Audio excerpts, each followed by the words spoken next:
자, 여러분 안녕하세요. 화학 시간이 다시 한번 돌아왔습니다. 우리 1학년 6반과 7반의 선생님과 이제 화학 파트를 한 번 더 배워볼 건데, 이번에 배워볼 파트는 바로 교과서 172페이지부터 본격적인 화학 파트, 변화와 다양성에 대해서 한번 배워보도록 하겠습니다. 그 중에서도 우리가 지난 중간고사 전까지는 화학 변화를 일으킬 수 있는 다양한 원소들에 대해서 배웠다면은, 이번 시간부터는 우리는 화학 변화, 화학 변화, 여러 가지 화학 물질들이 어떻게 해서 만들어지고, 그렇게 만들어진 화학 물질들은 다시 어떻게 서로서로 반응하는가에 대해서 한번 알아보고자 합니다. 그래서 이제 기말고사 전까지 우리가 주로 알아볼 것은 이제 산화환원이라는 개념이 있고요. 그리고 산염기라는 개념이 있습니다. 앞으로 한 2달 동안 배울 거를 미리 좀 스포를 하자면요. 산화환원과 산염기라는 것은 이제 화학을 전공하거나 아니면 생명과학을 전공하는 친구들에게는 반드시 알아줘야 될 반응으로 볼 수가 있습니다.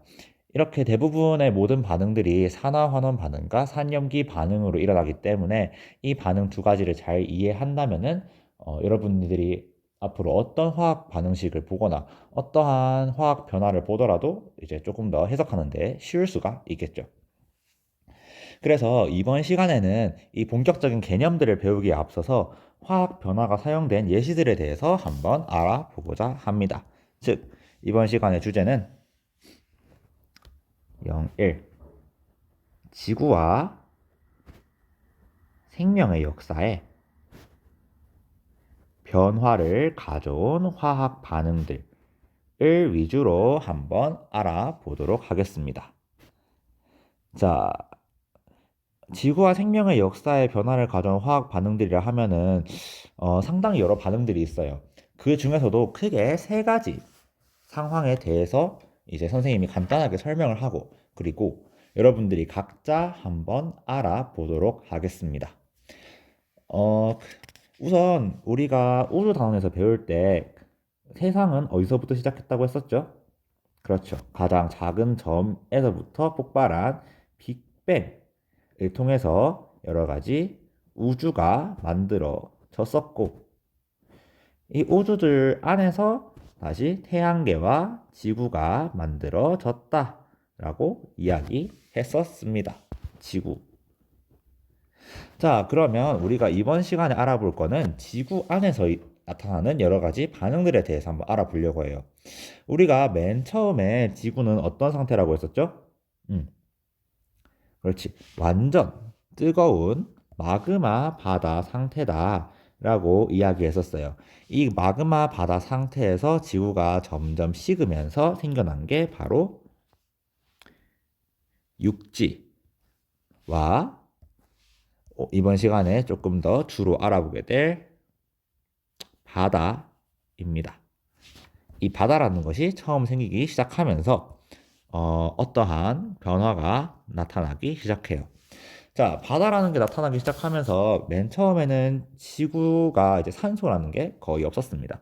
초기에는 이산화탄소, 뭐 메테인 등등 우리가 숨을 쉴 때 사용하는 현재의 대기 성분이랑은 좀 다른 여러 가지 뭐 암모니아, 메테인 등의 기체들이 완전 수북한 상태였습니다. 그런데 어느 순간이 지나고 나니까 지구가 대기의 성분이 바뀌게 됩니다. 지구 대기 성분이 뭘로 바뀌게 되느냐? 바로 산소로 가득 차게 됩니다.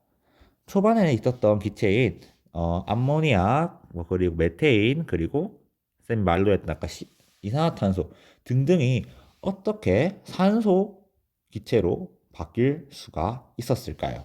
이것이 바로 생명체에서 나타낸 첫 번째 큰 변화라고 볼 수가 있습니다.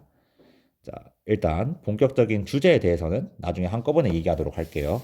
자, 이렇게 대기 중에 산소가 가득 차게 되면서 나오는 것들이 여러 가지 생물들,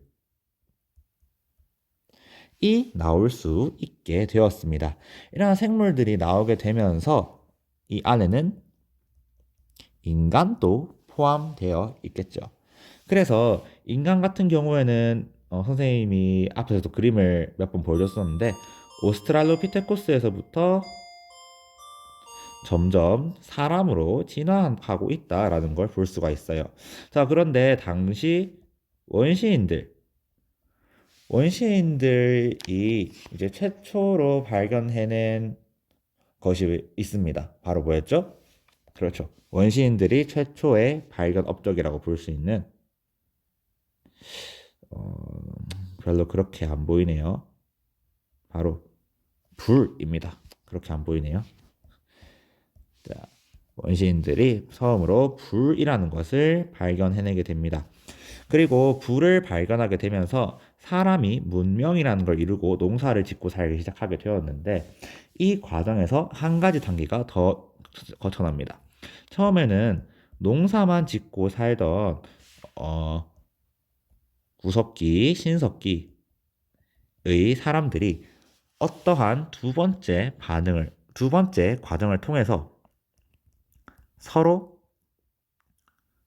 정복을 할 수 있는 철제 무기와 경작할 때 도움이 될 수 있는 철제 농기구들을 만들어내기 시작합니다. 즉, 철을 사람들 마음대로 다룰 수 있게 되었다는 거죠. 이것이 두 번째 큰 사건이라고 볼 수 있습니다. 그리고 인간은 점점 발전하기 시작하면서 이제 어느 정도 문명에 접어들기 시작해요. 한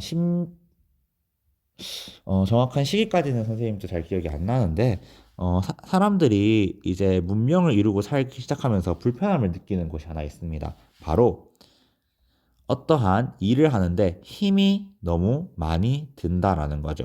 이 힘을 조금이나마 줄이기 위해서 발견된 게 바로 기계였습니다. 그 중에서도 여러분이 역사나 세계사 시간에 배웠을 수도 있는데 그 산업혁명이라고 있어요. 산업혁명은 지금까지 세 개 혹은 네 개로 이제 나누어지게 되는데 첫 번째 산업혁명이 바로 철제 기구를 만들어내면서 생기는 농업혁명이었습니다. 농사를 더 많이 지을 수 있게 됐다는 거죠. 자, 그런데 여기서 두 번째 혁명이 한 가지 더 일어나게 돼요. 인간들이 직접 일을 하기 편해지니까 이제 직접 일하는 것 자체를 좀 귀찮아합니다. 조금 더 기계화된 것을 만들어내고 싶어 해요. 그래서 두 번째로 나타난 산업혁명이 뭐냐? 바로 이거를 만들어내기 시작합니다. 혹시 뭔지 아시겠나요? 증기기관이라는 것을 만들어내게 됩니다. 즉, 화석 연료를 석탄이나 석유 같은 화석 연료를 태우게 되면서 일을 자동적으로 할 수 있는 증기기관이라는 것을 만들어내게 되는 것이죠. 이것이 바로 세 번째의 인류의 지구와 생명의 역사의 변화를 가져온 세 번째 화학 반응이라고 볼 수가 있습니다. 이렇게 첫 1번, 2번, 3번 세 가지 화학 반응에 대해서 이제 과정을 살펴봤었는데 지금부터 각각의 이름을 한번 알려주도록 할게요. 첫 번째 화학 반응은 바로 광합성 반응입니다. 식물에서도 많이 하는 광합성 반응이 뭔지 다들 들어봤을 거예요. 다음 두 번째는 철의 재련입니다. 재련이라는 것은 철을 녹이거나 이제 돌 안에 있던 여러 가지 철 성분만 따로 빼어내서 나름대로 철을 조작할 수 있는 그런 기술을 말을 해요. 이 철의 재련이 일어났기 때문에 우리가 돌에서부터 철을 빼내어 가지고 자유롭게 쓸 수가 있는 거죠. 그리고 세 번째는 석유와 석탄 같은 화석 연료의 연소입니다. 이렇게 그게 세 가지 화학 반응을 통해서 지구와 생명에 아주 큰 변화를 가져오게 되었죠. 자, 지금까지 선생님이 어떤 변화가 있었는지에 대해서만 말해줬습니다. 그렇다면은 오늘은 약간의 과제 하나가 나갈 거예요. 바로 광합성 철의 재련, 화석 연료의 연소가 어떤 반응인지 그리고 어떤 영향을 미치게 되었는지를 여러분들 스스로 한번 조사해 보고자 합니다. 조사 기한은 오늘 자정 전까지 구글 클래스로 제출해 주시면 되고요. 양식은 파일 양식을 하나 올려놓긴 할 건데 교과서 174페이지에 있는 탐구 활동의 예시를 사용하면 됩니다. 크게 조사해야 될 게 뭐냐면은 반응의 이름 그리고 그 반응에 사용된 반응물과 생성물이 무엇인지 그리고 지구와 생명의 역사에 가져온 변화는 무엇인지 이 세 가지를 써서 구글 클래스룸에 과제로 제출해 주시면 됩니다. 그런데 1번, 2번, 3번 모두를 조사하느냐? 아니요, 그것은 아닙니다. 여러분들은 한 명당 세 가지 중 한 가지만 조사해서 구글 클래스룸에 올려주시면 되고요. 1번을 하는 친구도 있을 거고 2번, 3번을 하는 친구도 각각 있을 거예요. 그러면 다음 시간에 우리가 여러분들이 조사한 자료를 토대로 이제 대면 수업을 진행해 보도록 하겠습니다. 자, 1번, 2번, 3번에 대한 영상 참고 자료는 선생님이 이제 같이 올려놓도록 하겠습니다. 자, 그러면 오늘 자정 전까지 여러분들 각자 과제 완수해 주시길 바랍니다. 모두 수고하셨습니다.